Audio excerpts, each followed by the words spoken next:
Welcome to the Deep Dive.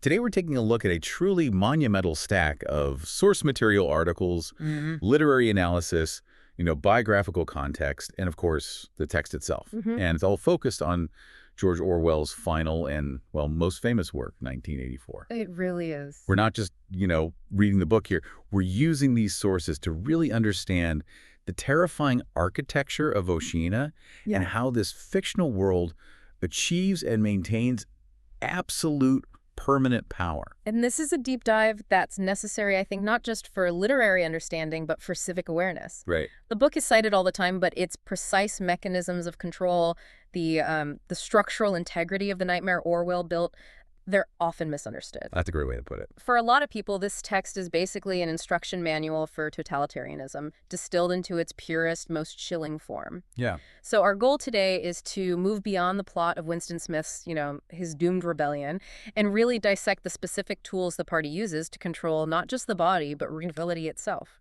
We're unpacking the book's central pillars: the meticulous destruction of objective truth, the function of linguistic engineering through Newspeak, and the paradoxical mental gymnastics of Doublethink. And the precise psychological engineering that's necessary to achieve what the party itself calls omnipotence. Exactly. It's a terrifying journey into why Big Brother demands not just obedience, but absolute internalized love and the complete absorption of the individual mind. And to really get at that psychological operation, we have to start with the physical environment. The setting it's absolutely fundamental to the psychological state of everyone in Oshina. We need to explore why a dictatorship would intentionally create universal filth and scarcity. Okay, let's unpack the setting first then. The sources immediately drop us into this world of physical decay and omnipresent surveillance, Airstrip 1, formerly London. What strikes you about the world Winston Smith inhabits right from that opening line? The unforgettable image of the clocks were striking 13. Well, the immediate atmosphere is just designed to be sensory, pervasive, and universally unpleasant. Orwell just bombards you with the texture of life. The boiled cabbage and old rag mat smell in the hallways, the gritty dust, and this feeling of constantly wearing leaky shoes and thin overalls. It's so visceral. It is. And the party enforces a state of universal, deliberate scarcity. Winston himself is described as this frail figure, suffering from chronic physical discomfort, especially that varicose ulcer above his ankle. Which feels like a physical manifestation of the world's sickness. That's it, exactly. And his home, Victory Mansions, which we learned was built around 1930, it's just a ruin. His flat is 7 flights up because the lift is seldom working. And we learned that's part of the economy drive in preparation for Hate Week. Such a critical detail. The overall senses of this universal managed dilapidation.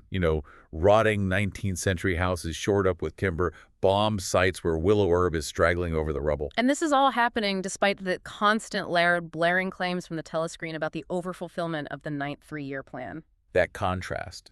That contrast between the claimed reality and the physical reality that your body is experiencing is precisely the point.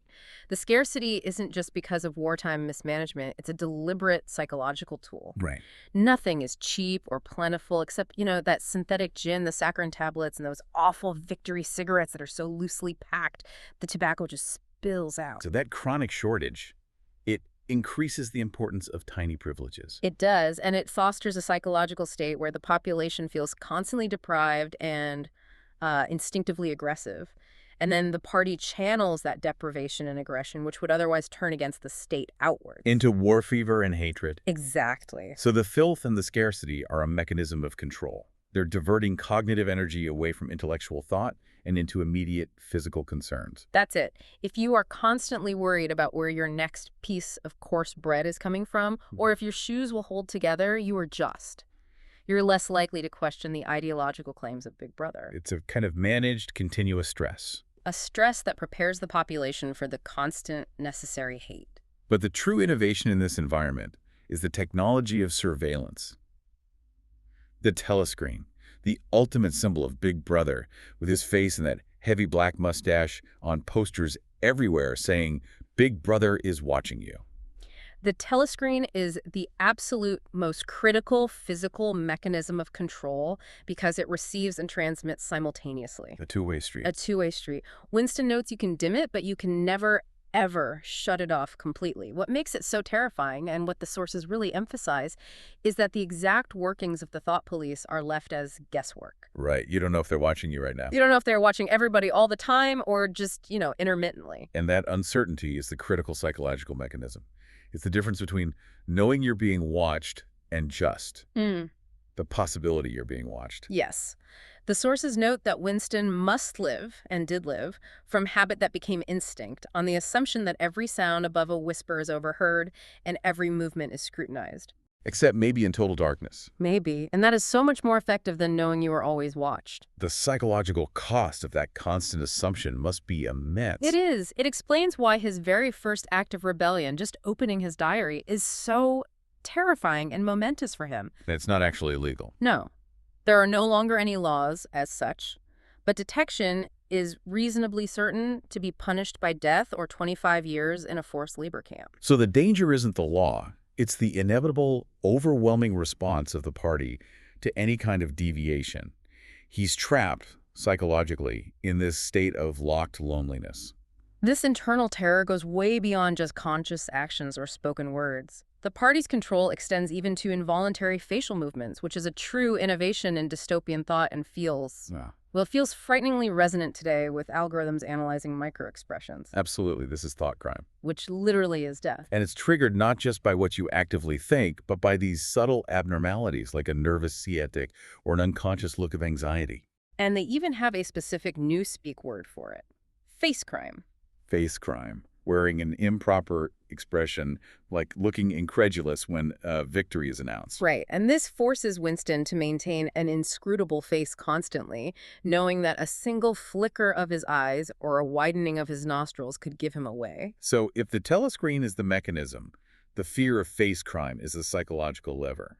It forces the citizen to internally endorse the party line, because any external sign of internal dissent, however subtle, can be detected. Precisely. The paranoia created by the telescreen is total and it's pervasive. You can't even get up and walk around your own small apartment without knowing that someone, a nosing zealot, or potentially worse, an amateur spy, like the dark-haired girl, might be scrutinizing your every action, looking for that smallest suggestion of abnormality. So the surveillance system isn't just about catching rebels. No, it's designed to breed self-censorship to such an extreme that rebellion is choked off before it can even form into a thought. It's a brilliant strategy, really. The analog technology of the telescreen, clunky as it is, achieves the same psychological effect as the most sophisticated digital surveillance we see discussed today. Yeah. The physical discomfort and the omnipresent, uncertain watchfulness combine to ensure the individual is fundamentally unstable and just alone. And this loneliness is key. It is. As long as Winston believes he is the only person who feels this way, who questions the party's lies, he is powerless. The psychological landscape mirrors the physical decay. Both are inescapable, pervasive, and intentionally built to break down the individual's sense of safety and community. And this forced isolation is the prerequisite for the party's next great move, controlling the past. Exactly. That's a crucial pivot. If physical decay is the environment, then the party's job is to ensure our historical memory of a better past decays just as fast. So let's move from the physical reality of Oceania to the Ministry of Truth. Minutru, where Winston works in the records department, and by deliberate doublethink, Minutru is, of course, the Ministry of Lies. And his job is the systematic, bureaucratic falsification of history. The sources stress just how enormous and continuous this task is. Let's detail this process, because it's so chillingly methodical and bureaucratic and just, utterly relentless. They don't just omit inconvenient facts. No. They actively invent and replace historical reality hour after hour, day after day. And Winston's work is called rectifying past issues of the times. Rectifying. It's relentless and it's minute. For example, he gets a message telling him to alter a speech Big Brother made the day before. Big Brother had confidently predicted that the South Indian Front would remain quiet. But in reality, the Eurasian Higher Command launched a massive offensive there. So Winston's task is to invent a new prediction. A new speech that Big Brother must have given that correctly aligns with the current military situation. The complexity isn't in the lie itself, but in the need to destroy every single record of the original failed prediction. And the actual administrative process of this physical erasure relies entirely on the memory hole. Yes. Those oblong slits near his desk that send documents on a current of warm air to these enormous furnaces hidden deep in the building. The goal is the absolute destruction of the original copies. Ensuring only the corrected orthodox documents are stored, and that the original heretical truth literally ceases to exist. And beyond that, the party has to create history where absolutely none existed before. This is best illustrated by the specific fabrication of Comrade Ogilvy. A piece of pure fantasy. Pure fantasy. Winston dictates Ogilvy's entire life story in Big Brother's easily imitated military and pedantic style. Right. Ogilvy joined the spies at 6, denounced his uncle at 11, designed a grenade that killed 31 Eurasian prisoners, And died a hero at 23, leaping from a helicopter with his machine gun and dispatches to save the official documents. The genius of this fictional creation is the psychological mechanism it reveals. Yeah. Winston reflects on it, right? Mm. He notes that Comrade Ogilvy, unimagined an hour ago, was now a fact. Existing just as authentically and upon the same evidence as Charlemagne or Julius Caesar. It shows that objective history is nothing more than agreed-upon paperwork. And this leads us to Winston's brief, terrifying encounter with true external reality, the Jones, Aronson, and Rutherford photograph. This is arguably the most important scrap of paper in the entire novel because it just shatters the system for Winston, even if just for a moment. That's the moment he possesses concrete, undeniable evidence of an act of falsification. Absolutely. These three purged party leaders, they confessed at their public trial to treason, to being on Eurasian soil on a specific date. But the photos showed them at a party function in New York on that exact same date. So the confessions were undeniable lies extracted under torture. And he's holding these three faces, frozen in time, that absolutely disprove the party's claims. He holds that piece of paper, the only physical evidence he ever had, for maybe 30 seconds.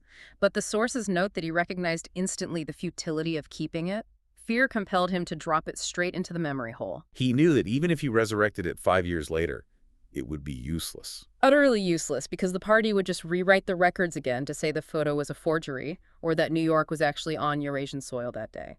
This is where his understanding crystallizes. He realizes the past doesn't just change, it changes continuously. The mutability of the past is the central tenet of Ingsoc. Yes. The past is whatever the records and the collective memories agree upon. He writes in his diary, I understand how W.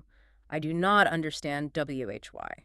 And he realizes that believing the past is unalterable is a sign of madness. Or of being a lunatic, a minority of one. If the party can control all records, they can only be challenged if someone can reliably compare the present with the past, which is why the proles are so fascinating. They are. They're the low group, theoretically the last links with the past, the survivors from the time before the revolution, but they pose no threat. So why does the party allow them relative freedom while controlling inner and outer party members so strictly? Because the proles are useless for historical comparison.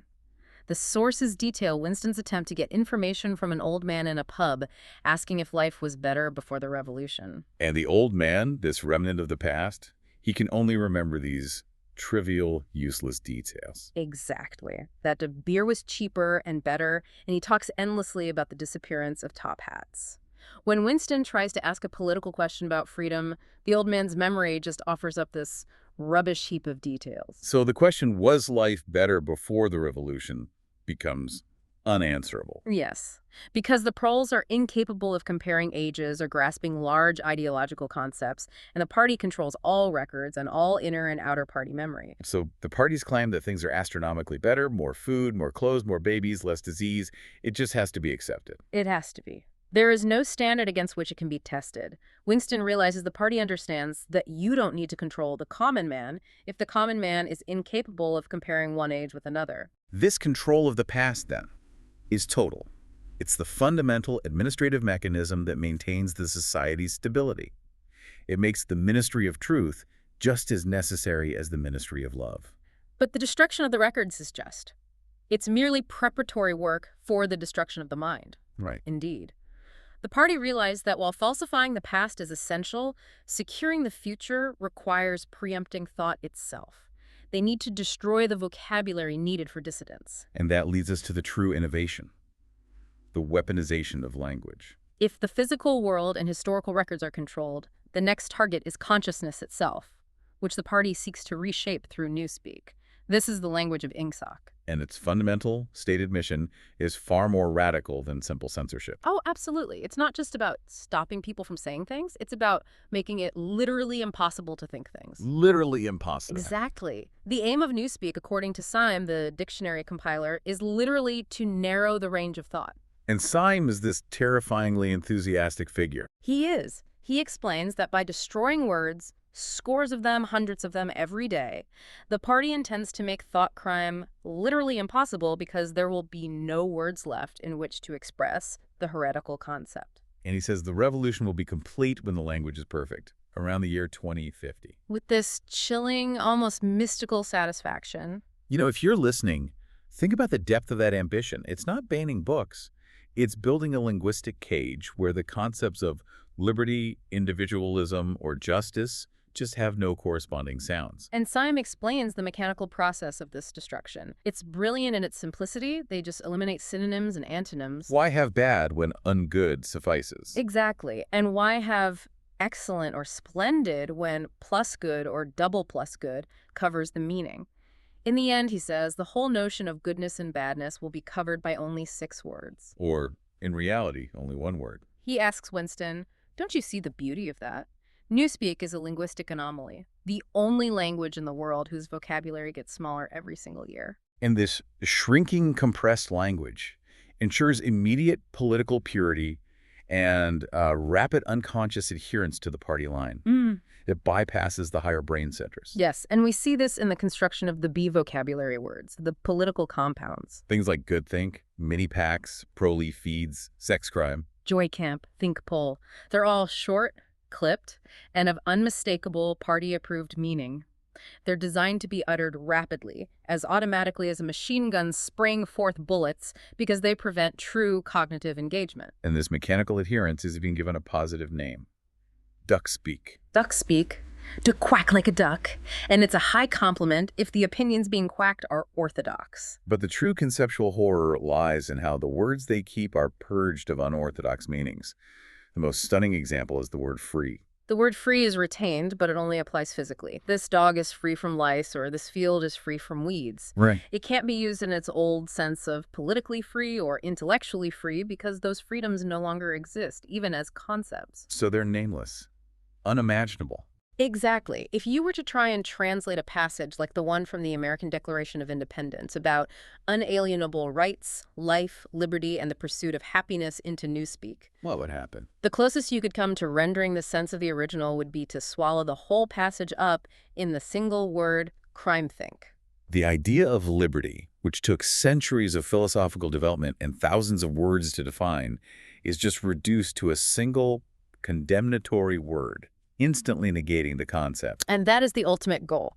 To sever the last link with the past and ensure intellectual independence is biologically impossible. Since Newspeak is designed not to extend but to diminish the range of thought, all historical documents and literature, Shakespeare, Milton, Swift, have to be subjected to ideological translation. They have to be rewritten or just destroyed before the transition to Newspeak is complete. The party is future-proofing its totalitarianism. This systematic control over language naturally forces us to the core mental process of party survival, the truly insane mental technique required for high-level political survival.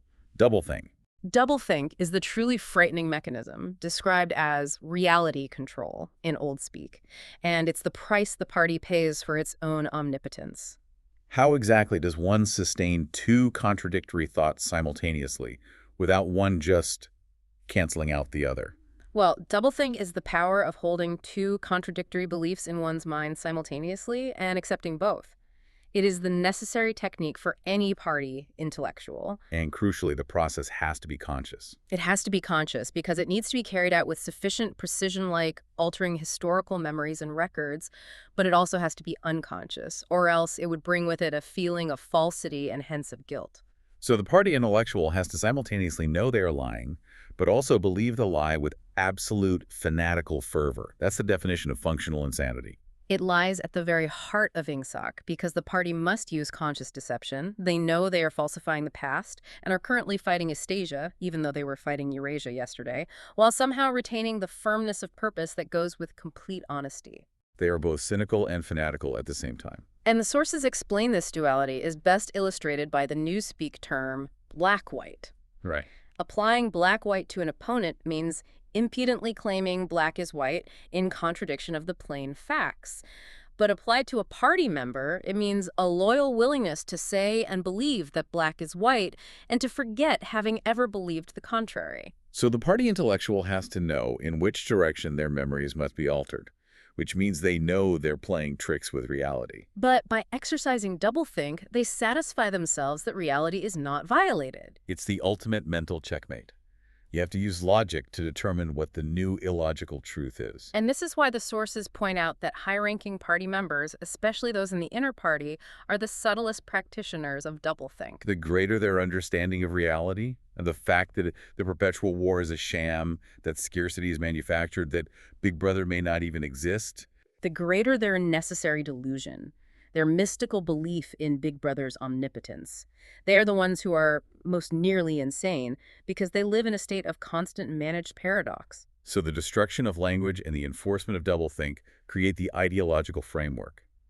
But the party also has to destroy the one remaining sanctuary for independent thought: intimate life. Exactly. The party's structural control over the inner mind and external reality is cemented by its aggressive interference in the most intimate aspects of human existence, particularly sexual relationships and the family unit. Because these are the spaces where independent loyalty and private reality might actually flourish. They have to be stamped out. Winston's initial ideological rebellion, his longing for a truth that exists independent of the party, 2 and 2 make 4, is immediately coupled with Julia's more practical physical rebellion. Right. Their affair is explicitly a political counterpoint to party doctrine. From the very start. From the start, Winston feels that the sexual act, successfully performed, is rebellion. Desire itself is thought crime. The party cultivates this intensely puritanical atmosphere. Women of the party are conditioned by constant propaganda, the spies, the youth league. They are made to be impregnable, as the party intended that they should be. What's fascinating is that Julia, who is much more pragmatic and less intellectual than Winston, provides the keenest sociological insight into why the party enforces this repression. Her insight is brilliant. She sees the party's puritanism not as some accidental side effect of ideology, but as a functional necessity. A tool. A tool. Sexual privation induces hysteria, which can be instantly and easily transformed into war fever and leader worship. She basically argues that satisfied people are poor revolutionaries. Precisely. She says, when you make love, you're using up energy, and afterwards you feel happy and don't give a damn for anything. They can't bear you to feel like that. They want you to be bursting with energy all the time. And she concludes that all this marching up and down and cheering and waving flags is simply sex gone sour. There's a direct, intimate connection between forced chastity and political orthodoxy, which makes sex a political act of subversion. Julia herself embodies a different type of rebellion than Winston. She's a rebel from the waist downwards, right? She's only concerned with the rules that touch her life. Very much so. She is acutely aware of the practicalities of survival. Never going home the same way, getting black market inter-party goods, and maintaining an outward show of zealous conformity. But she doesn't care about the why. Not at all. When Winston tries to explain doublethink or the mutability of the past, the fact that the party had switched enemies from Eastasia to Eurasia only 4 years ago, she's just bored. She says, who cares? It's always one bloody war after another, and one knows the news is all lies anyway. So her rebellion is personal, not political or philosophical. And that difference highlights the two types of dissidents the party has to crush. The ideological, which is Winston, and the pragmatic, which is Julia. And the party plays a similar, even darker trick with the instinct of parenthood. The family unit can't be abolished, but it is institutionally sabotaged and weaponized to make sure private loyalty can't take root. Parenthood is inverted. Children are the party's most effective weapon. We see this with the Parsons children. Yes, who are members of the spies and are described as ungovernable little savages, but their ferocity is perfectly channeled outwards against the enemies of the state, against foreigners, traitors, and most importantly, against their own parents. It's noted that it was almost normal for people over 30 to be frightened of their own children. The family has effectively become an extension of the thought police, ensuring everyone is surrounded by informers who know them intimately. So their brief sanctuary in Mr. Charrington's room is this desperate attempt to restore normalcy. a temporary illusion of safety and permanence outside the party's gaze. Absolutely. That room in the Prole Quarter represents the pre-Ingsoc past. It has historical relics like the 12-hour clock and that beautiful, useless glass paperweight with the coral fragment inside. The paperweight symbolizes their life, fixed in a sort of eternity at the heart of the crystal.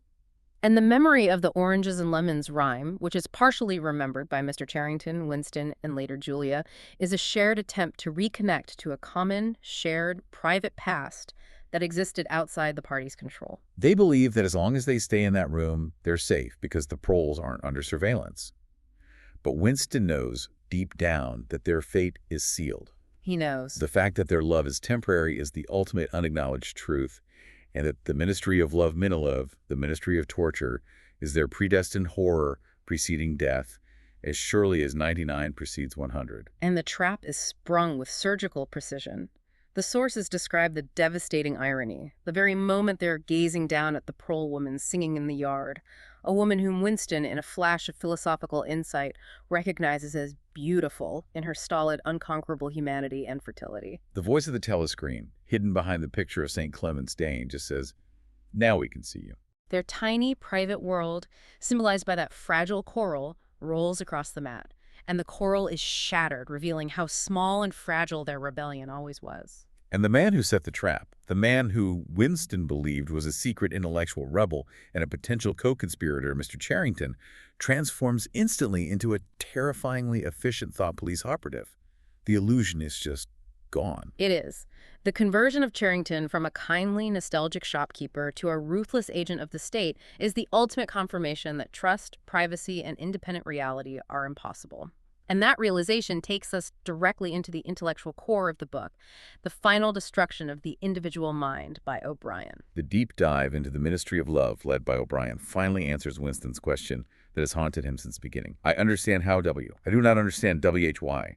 O'Brien isn't just an interrogator, he's the ideological engineer of absolute power. And the initial shock is O'Brien's revelation. He was never a rebel. They got me a long time ago.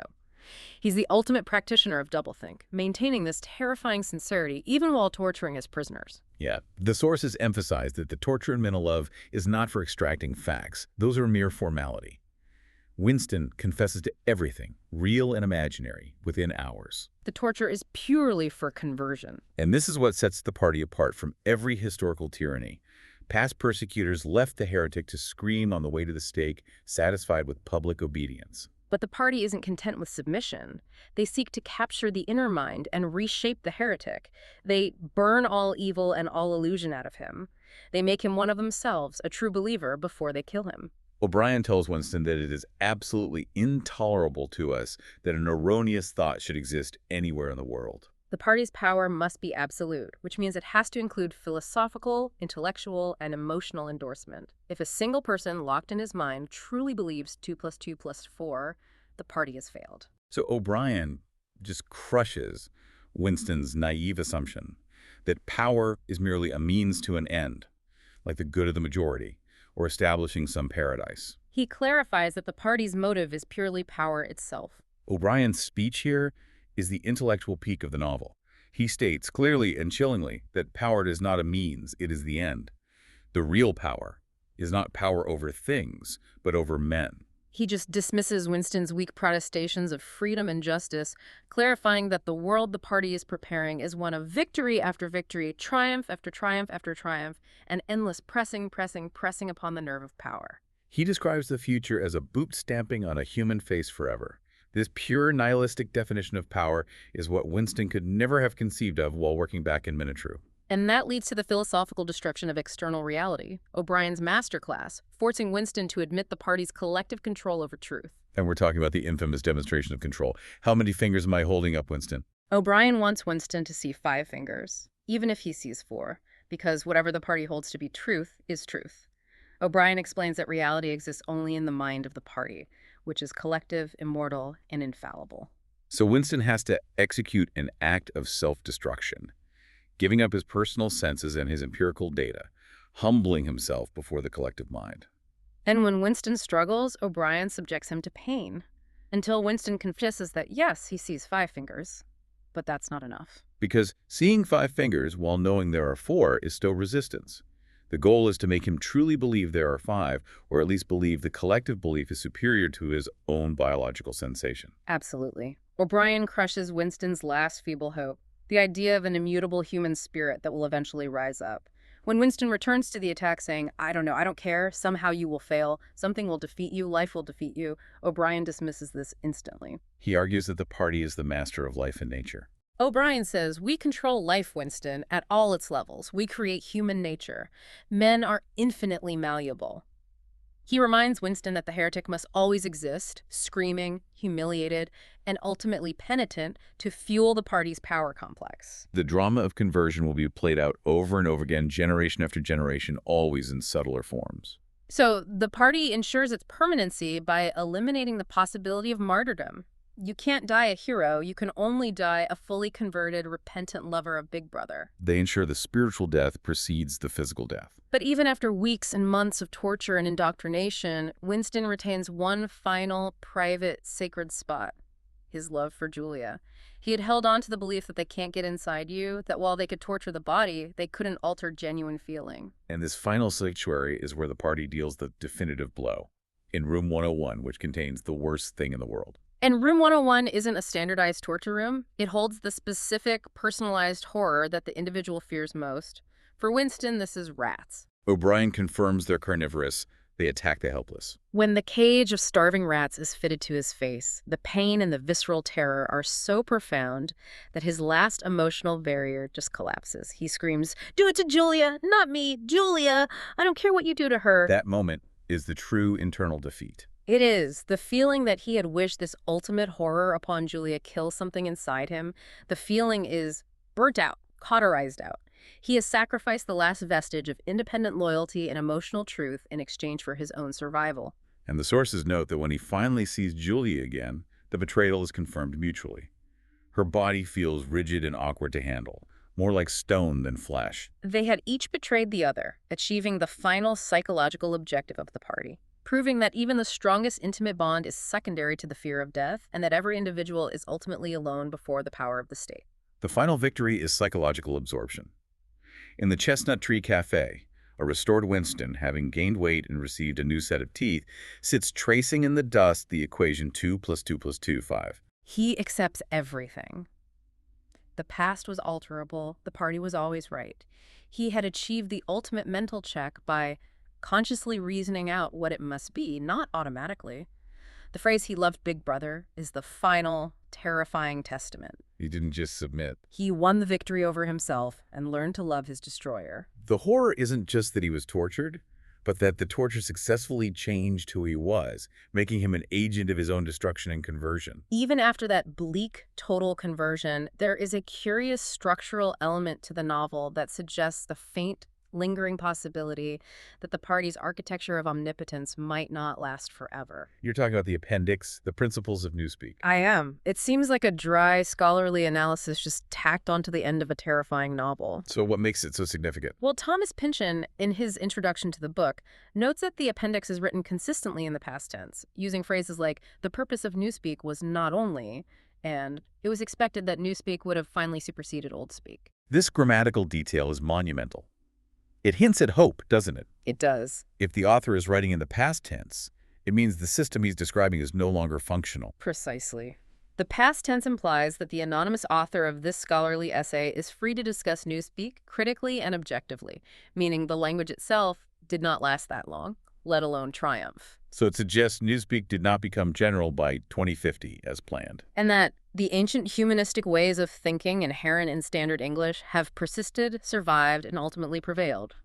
The sources suggest Orwell, writing in another context, believed that slavery is no longer a stable basis for human society. It provides a necessary subtle break in the relentless pessimism, suggesting that the human desire for linguistic and intellectual freedom embodied by Old Speak may ultimately endure, even if Winston himself did not. And that enduring quality is why the mechanisms Orwell detailed remain frighteningly relevant decades later. The novel was written against Stalinism and Nazism and its core strategies: continuous war, information falsification, control of language, omnipresent surveillance, speak directly to modern concerns about information wars and digital control. Let's integrate those modern parallels the sources discuss. Orwell detailed the analog, clunky surveillance of the telescreen, but the idea of total control has only grown exponentially more feasible. Indeed. Pynchon noted years after the book was written that while Orwell didn't fully foresee religious fundamentalism as a major global factor, he did note that the technology has steadily and insidiously improved. Developments like the internet, which can track every movement, every purchasing decision, every verbal exchange. They promise social control on a scale those quaint old 20th century tyrants with their goofy mustaches could only dream about. The struggle to maintain objective reality, what we see and what we know to be true, has now moved into the digital realm. But the core philosophical attack remains the same. The attempt to enforce a collective solipsism, where reality exists only in the party's mind, or the mind of the ruling power.